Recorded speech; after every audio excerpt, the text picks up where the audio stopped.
Today, we're going to talk a little bit about university expense budgeting. Here, you can plan direct costs and allocate salaries across different segments, maybe different overheads as well. Those segments could be colleges, schools, departments, whatever you choose. This allows budget owners to have access to data with full drill down capabilities. We're looking at our visual analytics, which an end user may look at to analyze some of these metrics that you have in the system. These are completely configurable by you for the key components for the individual users. If I want to look in and drill into the long-term expense trend here, I can right-click on it, go in, and drill into the information in any manner I want. You saw a lot of options there. Here we drilled into the expenses down to different categories. Maybe I want to look at this in more granularity down to the quarterly, maybe down to the monthly level. I can continue to drill into that to get to the information I need, all the way down to the transaction detail. So how do we get to this information? If I go into my expense sheet, you can see here that I'm looking at an expense sheet. The color coding is important.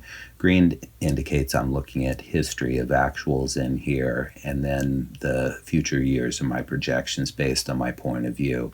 Right now I'm looking at the annual budget and for the biology department.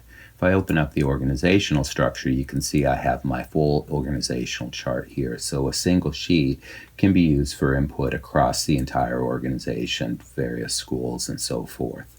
If I want to go in here and make a change, I can come in here very quickly and type in a particular number. And you can see I have a breakback methodology to break it back to the granularity I need, maybe base it on the prior year's actual values and apply that. When I do that, you can see that it changes to blue and it's immediately updated in all my hierarchy structures. When I save this, it goes back and saves it to the database and is immediately visible in my visual analytics. What we can also do is combine the sheets and the dashboards. So if I want to go and take the raw numbers I input into the departmental budgets and go in and look at cost pools and unit allocations, I can come into my allocations tab here and go down to my drivers down here. If we look here on the left, we have various cost pools. We have text selector, which is the allocation methodology that we want to use.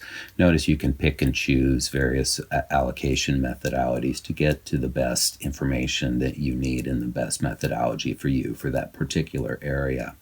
Over on the right, based on your selection criteria, you can see there's a allocation cost pool here for provost and how it's actually calculated in amounts and the allocation percentages. Maybe you want to take this one step further and do some allocations on your workforce.